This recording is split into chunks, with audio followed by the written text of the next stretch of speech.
परेशान हूँ, मैं सेम वापस न जाऊँ मेरे परमेश्वर।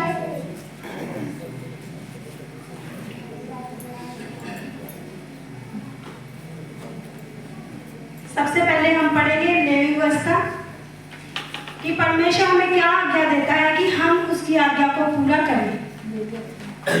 हम जानते हैं कि हम परमेश्वर की आज्ञा को पूरा करते हैं, लेकिन कुछ आज्ञाएं जो हम छोड़ देते हैं, इसीलिए हम ब्लेस नहीं हो पाते।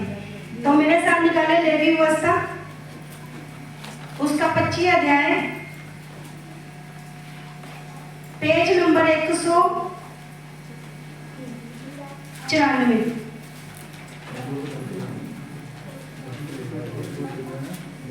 54, पेज नंबर 54, 154। वहां पर लिखा हुआ है कि परमेश्वर की विधियां, परमेश्वर की आज्ञाएं, परमेश्वर के नियम कि हमने कैसे उनके ऊपर चलना है। यहाँ पर लिखा हुआ है, मैं आपके लिए पढ़ती हूँ 25:18। इसीलिए तुम मेरी विधियों को मानना और मेरे नियमों पर समझ बूझ कर चलना, क्योंकि ऐसा करने से तू उस देश में निडर बसे रहेगा। हालेलुया। यदि हम परमेश्वर की एक आज्ञा को मानते हैं, उसके वचन के अनुसार चलते हैं, तो फिर हमारे जीवन में दुख क्यों, परेशानी क्यों? जो हम वचन में लिखा, परमेश्वर मन के मनोरथों को पूरा करता है। हालेलुया। फिर मेरे मन के मनोरथ क्यों नहीं पूरे होते? मैं क्यों पीछे की ओर जाता हूँ? मैं क्यों आत्मा में बलवान नहीं होता? क्यों मैं अपने जीवन में उन बातों को रखता हूँ जो मुझे परमेश्वर से अलग करती है? यहाँ पर लिखा है समझ बूझ कर चलना। कभी हमने सोचा कि हम परमेश्वर के वचन को अगर नहीं समझ आता तो हम अपने फादर से पूछें या मदर से पूछें कि हमें कैसे चलना है, तारीफ कैसे देना है। एक वचन और पढ़ेंगे हम कि उसके क्या नियम है हमारे जीवन में। इसी का लेवी व्यवस्था का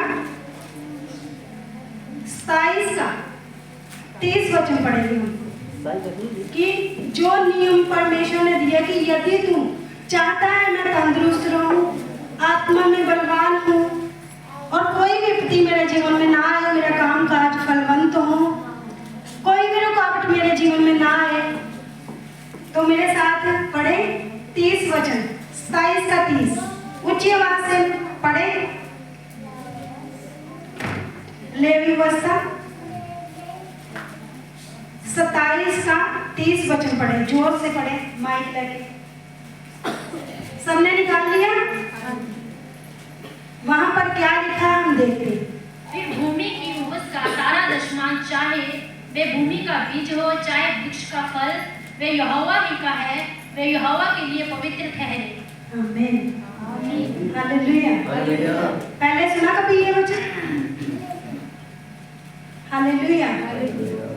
हर संडे हम यही बात बोलते हैं कि जो टाइट है हमारा, वो परमेश्वर के लिए पवित्र ठहरे, वो परमेश्वर के लिए ही है। कई बार हम सोचते हैं कि हमें वचन नहीं दिया जाता, शायद जो शब्द बोल रहे हैं ये अपने ओर से बोल रहे हो। कई बार लगता है क्योंकि हम बाइबल जो है गहराई से नहीं पढ़ते ना, इसीलिए हमें ज्यादा समझ नहीं आती। तो यहाँ पर क्या लिखा? भूमि की, फिर भूमि की उपज का सारा दशमांश, चाहे वह भूमि का बीज हो चाहे वृक्ष का फल हो, वह यहोवा ही का है, वह यहोवा के लिए पवित्र ठहरे। पीछे हमने पढ़ा कि परमेश्वर ने नियम दिया, आज्ञा दी कि उनको क्या समझ बूझ कर चलना है। कभी किसी ने तारीख नहीं बोया होगा, कभी किसी ने अपनी कमाई का 10वां हिस्सा नहीं निकाला होगा, तो आज इसीलिए फल रहित है, इसीलिए हम बढ़ोतरी को नहीं देखते, इसीलिए अपने जीवन में शांति को नहीं देखते, प्रभु के उस अनुग्रह को नहीं देखते जो मेरे जीवन में होना चाहिए, जो मैं चाहती हूँ, जो मेरे मन का मनोरथ है, मेरी मन की आस है, वो मेरे जीवन में नहीं आ रहा। इसका मतलब ये है कि हमने अभी तक जो भूमि का बीज या मेरी सैलरी में से टाइथ 10वां हिस्सा कमाई का वो अभी तक नहीं निकलना। इसीलिए मैं शांति रहित भी हूँ, पवित्र आत्मा से भी रहित हूँ, और दुख बीमारियां परेशानियां मेरा हिस्सा। तो यदि हम चाहते हैं मेरा हिस्सा दुख परेशानियां ना हो, प्रॉब्लम्स ना हो, तो अपनी कमाई के 10वें हिस्से को बहुमूल्य समझें। इस नियम को सबसे मेन यही नियम है कि यदि हम चाहते हैं हम फाइनेंस में ग्रो करें, हमारी बढ़ोतरी हो, मैं शरीर में भी तंदुरुस्त रहूं। भजन संहिता में लिखा हुआ है कि यदि मैं परमेश्वर की एक एक आज्ञा के अनुसार चलता हूँ, जो मैन ऑफ गॉड के द्वारा बताए जाते हैं, तो मेरे शरीर जो है हष्ट पुष्ट रहता है, तंदुरुस्त रहता है। उसमें कोई भी प्रॉब्लम नहीं आती, कोई भी तंगी नहीं आती। खांसी जुकाम होगा लेकिन इतनी लंबी चौड़ी बीमारी नहीं होगी कि वो जाने का नाम ही नहीं लेगी। यदि हम नियमों को पूरा करते हैं तो परमेश्वर हमें ब्लेस करता है। हालेलुया। अगर मैं अपने जीवन की टेस्टमनी दूं कि हमने परमेश्वर के एक एक नियम को सच्चाई के साथ, प्रेम के साथ, खुशी के साथ, रोते हुए नहीं, खुशी के साथ पूरा किया, चाहे कोई भी हो वचन, कठिन से कठिन वचन हो, हम खड़े रहे, अड़े रहे, क्योंकि बादशाहों का बादशाह, राजाओं का राजा क्या है? मेरे साथ है। आप लोग महसूस करते हैं, सोचते हैं कि मेरे साथ कौन है? नहीं किया कभी। करना, बोलना परमेश्वर मुझे अपनी हजूरी दो, मैं तेरी हजूरी के अनुसार चलूं, तेरी पवित्र आत्मा के अनुसार चलूं, मुझ में ऐसा कोई भी खोट ना हो, ऐसा खोटपन ना हो कि जो मैं तेरे वचनों को तोड़ मरोड़ के पूरा करूं। हालेलुया।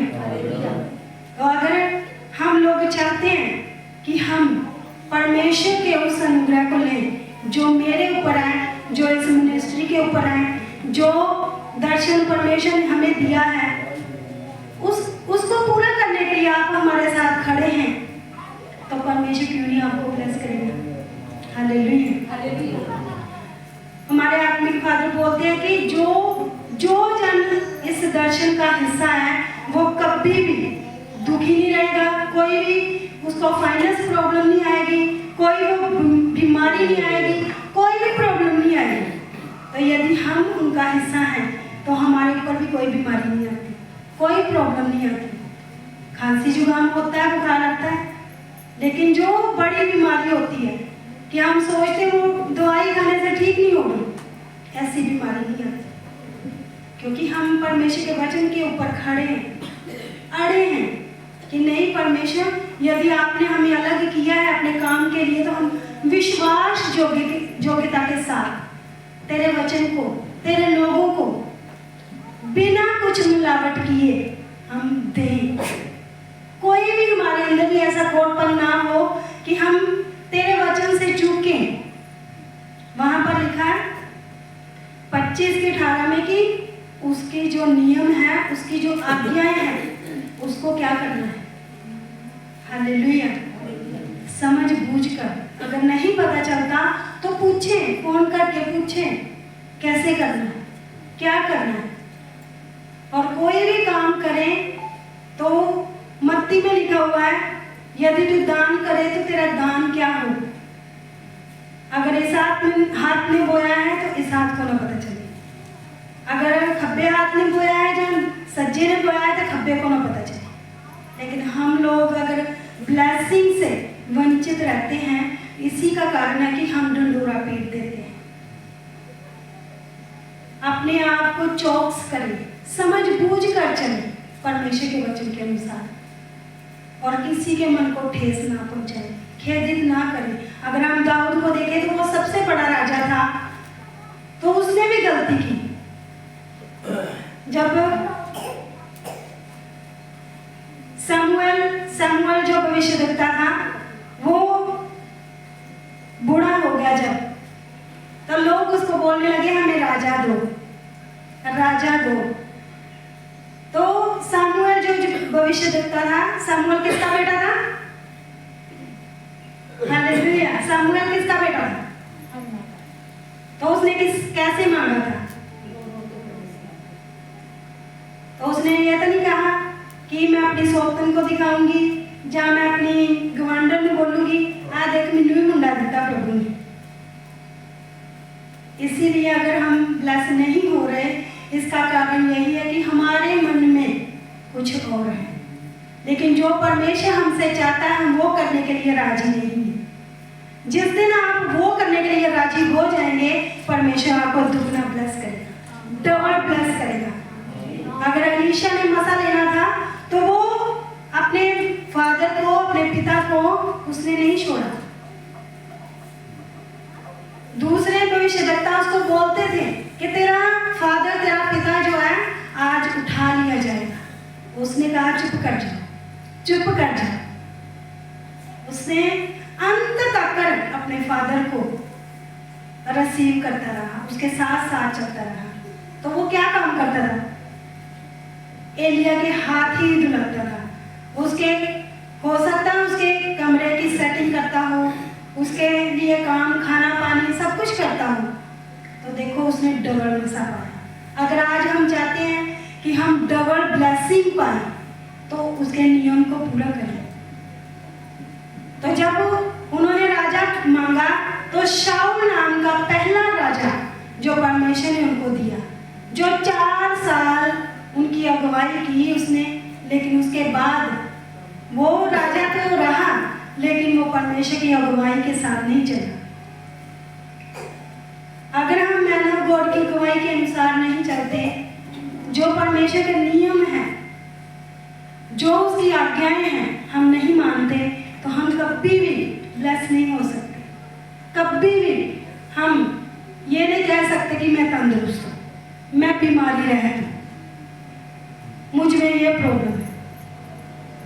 अगर हम नियमों को पूरा करते हैं तो परमेश्वर हमें सामर्थ्य देता है, क्योंकि उसके वचन में लिखा जो मुझे सामर्थ्य देता है मैं उसमें क्या सब कुछ कर सकता हूँ। फिलिपियों 4:13 में लिखा हुआ। तो यदि हम परमेश्वर के आज्ञा के अनुसार नहीं चल रहे, उसके दिल के अनुसार नहीं चल रहे, दाऊद जो था वो परमेश्वर के करीब रहने वाला था, दिल के अनुसार चलने वाला था, उसकी आज्ञा के अनुसार चलने वाला था, लेकिन क्या हुआ? वो भी गिरा। एक बार उसने स्त्री के साथ गलत किया और दूसरी बार अपनी प्रजा को गिनने के द्वारा उसने पाप किया। फिर जिस स्त्री के साथ उसने गलत किया उसके पति को भी मरवा दिया।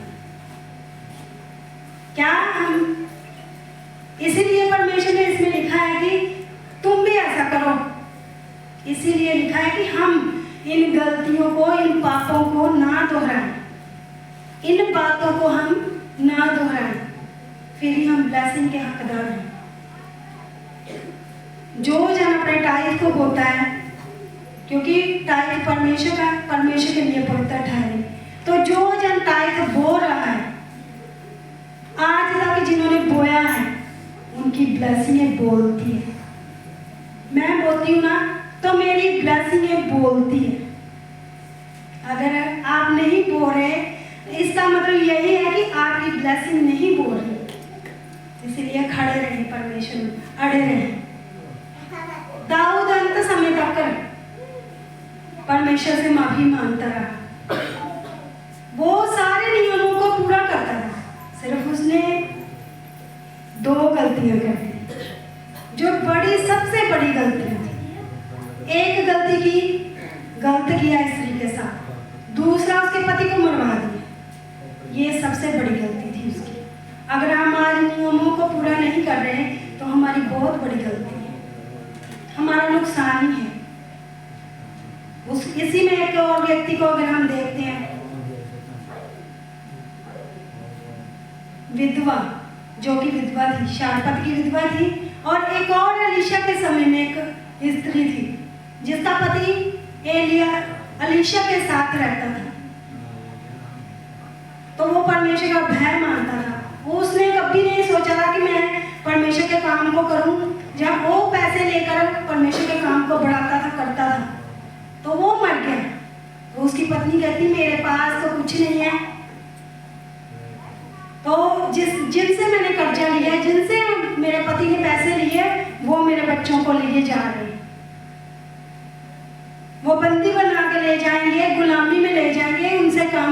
कहेंगे, इसीलिए परमेश्वर के दास मुझे कुछ बताओ। अगर मैन ऑफ गॉड आपके प्रति परमेश्वर जब बताता है तो मैन ऑफ गॉड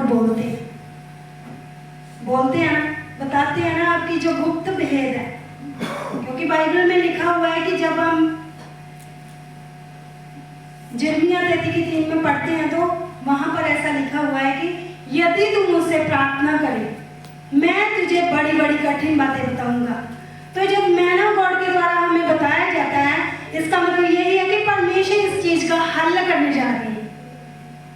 अगर हम उसके ऊपर विश्वास नहीं करते, जो मैन ऑफ गॉड ने बोला है, जो गुप्त भेद आपके बताए हैं, तो इसका मतलब अगर आप विश्वास नहीं कर रहे, मैन ऑफ गॉड के कहे के अनुसार नहीं चल रहे, तो वो क्या है, परमेश्वर कभी काम नहीं करेगा। वहां जो प्रोफेसियां हुई वहां बंद रहेंगे, खड़े रहेंगे, वो शब्द वहां ही रहेंगे। जब आप पूरा कर देंगे उन बातों को, तो परमेश्वर जल्द से जल्द उन चीजों को पूरा करेगा जो आपके मन के मनोरथ है, जो आपके के मन की इच्छाएं हैं। हालेलुया। तो जो वो लेडीज थी, उसको यही बोला गया था कि जो कुछ तेरे पास है उसको क्या कर, लेकर आ मेरे पास।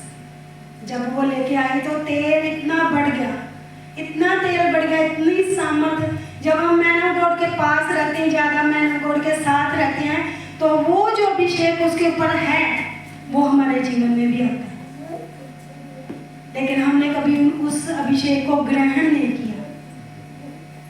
है कुछ फैमिलियां ऐसी है जिनके साथ हम ज्यादा समय बिताते हैं, लेकिन उन्होंने कभी आदर नहीं किया, उन्होंने कभी ऐसा सोचा नहीं कि जो ग्रेस मैन ऑफ गॉड के ऊपर है, खुशी की, आनंद की, गुप्त भेदों को बताने वाली, अगर मैं इनके साथ रहूंगी तो मुझ पर भी आएगी, अगर मैं इनके साथ रहूंगा तो वो मुझ पर भी आएगी।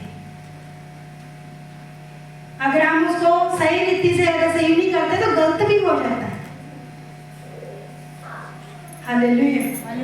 इसीलिए जो आपको यहाँ से गाइडलाइन दी जाए तो कृपा करके उसके अनुसार चलें, उसी में बरकत है, उसी में ही आशीष है, उसी में हम शारीरिक रीति में भी बढ़ते, आत्मिक रीति में भी बढ़ते हैं।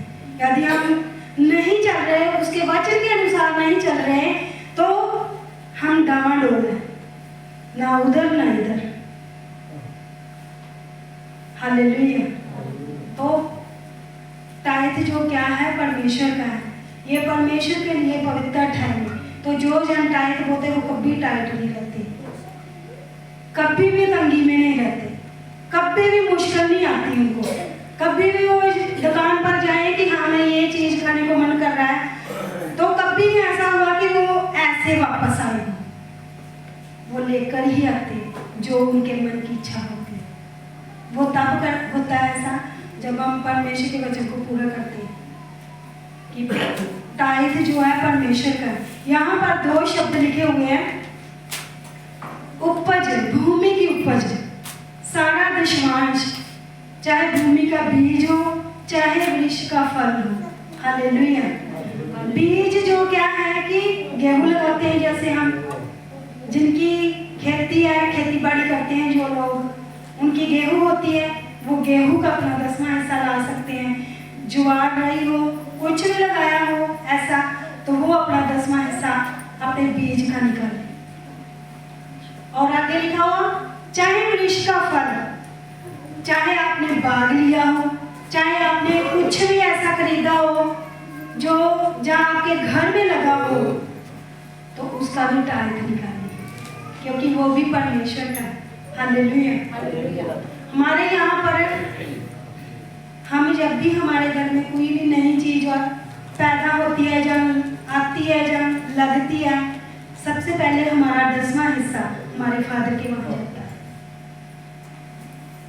हमारी मुर्गियां थी तो सबसे पहले एक भी हमने नहीं खाया जब तक हम अपने फादर को नहीं दे रहे, एक भी नहीं खाया। सोचो, अगर हम अंडे तक कर उनको देते हैं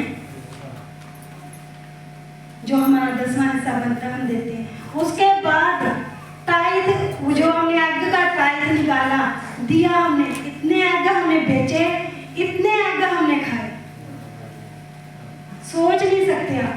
5-6 हज़ार तक हमने जो एग बेचे होंगे, उससे ज़्यादा ही हो सकता है, तो उससे अधिक हमने खाए होंगे। तो सोचो अगर हम नियम को पूरा करते हैं तो परमेश्वर क्यों नहीं ब्लेस करेगा। हालेलुया। तो छोटी से छोटी चीज अगर हम कहते हैं कि ये सबसे पहले मेरा मैन ऑफ गॉड मेरा फादर खाएगा, उसके बाद मैं खाऊंगा, हमारे जीवन में ऐसा है कि जब तक हमारे फादर तक ना चीज पहुंचे तब तक हम कुछ नहीं करते। लेकिन वो इतने ब्लेस है, इतने ब्लेस है कि हम उनको बुलवा के कुछ भी कर नहीं सकते।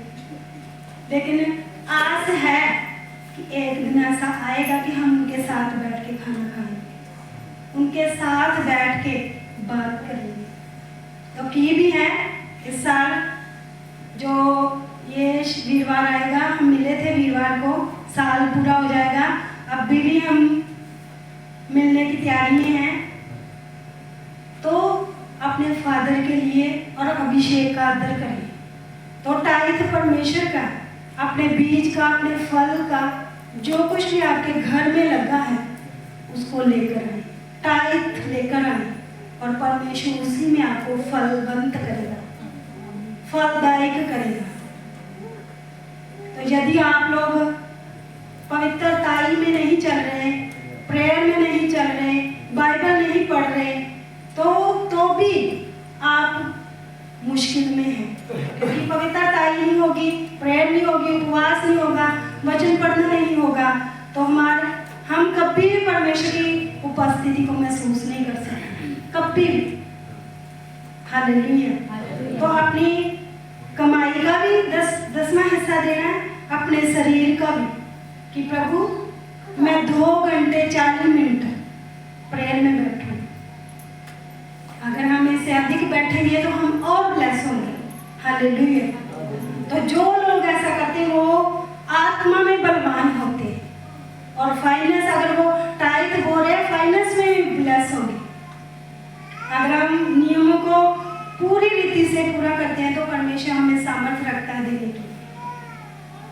तो परमेश्वर हमारा कभी कर्जदार नहीं होता।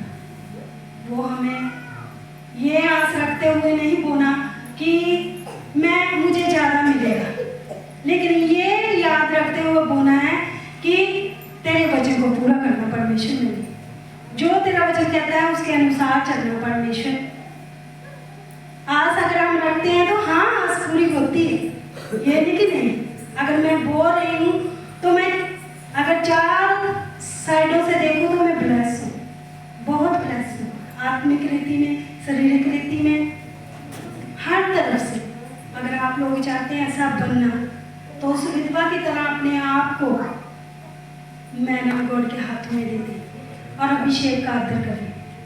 जिस दिन आपने ऐसा करना शुरू कर दिया तो देखना आपकी ब्लेसिंग बोलेगी, सचमुच बोलेगी। आप कभी भी तंगी में नहीं रहेंगे, कभी भी परेशानी में नहीं रहेंगे, कभी भी ऐसा नहीं होगा कि आपकी कोई इच्छा हो तो वो पूरी ना हो। परमेश्वर करेगा, कहीं से मुहैया करे वो करता है। तो खड़े रहें, परमेश्वर अपने टाइट को ऊंचा उठाए, जो जन टाइट हो रहा है, क्योंकि वचन में लिखा हुआ मलाकिया 3:10 में कि सारे दशवांश भंडार में ले आओ, कि ऐसा करके मुझे परखो कि आकाश के झरोखे खोल कर तुम्हारे ऊपर अपरंपार आशीष की वर्षा करता हूँ कि नहीं। परखे परमेश्वर को। बाइबल में लिखा हुआ कि चख कर देखो यहोवा कितना भला है। उस विधवा की तरह अपने आप को परमेश्वर के हाथों में भी दे, और मैन ऑफ गॉड जो वचन दे उसके अनुसार चले, और अपने फाइनेंस को बोएं, ज़्यादा से ज़्यादा बोएं। यदि आप चाहते मैं ब्लेस हूँ हर तरफ से, जहाँ मेरा बेबी बॉय नहीं हो रहा, जहाँ मेरा फाइनेंस नहीं बढ़ रहा, जहाँ मुझे फाइनेंस प्रॉब्लम है, उनके बिजनेस कभी भी डाउन नहीं होंगे। जो टाइट होते हैं उनके बिजनेस, उनके काम काज ब्लेस किए जाएंगे। जो जन टाइट के नियम को पूरा करता है उसके लिए आकाश के झरोखे खुल जाते हैं। मांगे परमेश्वर से प्रभु, जो जन टाइट हो रहा है बोले परमेश्वर से प्रभु टाइट तेरा है, ये आपके लिए पवित्र ठहरे और मेरे लिए फजूल खर्ची में खत्म हो। तो मेरे परमेश्वर मुझे फलदायक कर, मैं कभी टाइट ना रहूं, कभी भी तंगी में ना रहूं। मेरे परमेश्वर तू मुझे ब्लेस कर। जितने भी जन ऑफरिंग को बो रहे हैं वो अपनी ऑफरिंग को ऊंचा उठा के बोले परमेश्वर, जितनी भी मैं धन्यवाद की भेंटों को, स्पेशल बीजों को बोता हूँ, प्रभु इन्हें ब्लेस कर। तेरे सुसमाचार के लिए मेरे परमेश्वर में बोलूं, अपनी मुट्ठी को खोलूं मेरे परमेश्वर।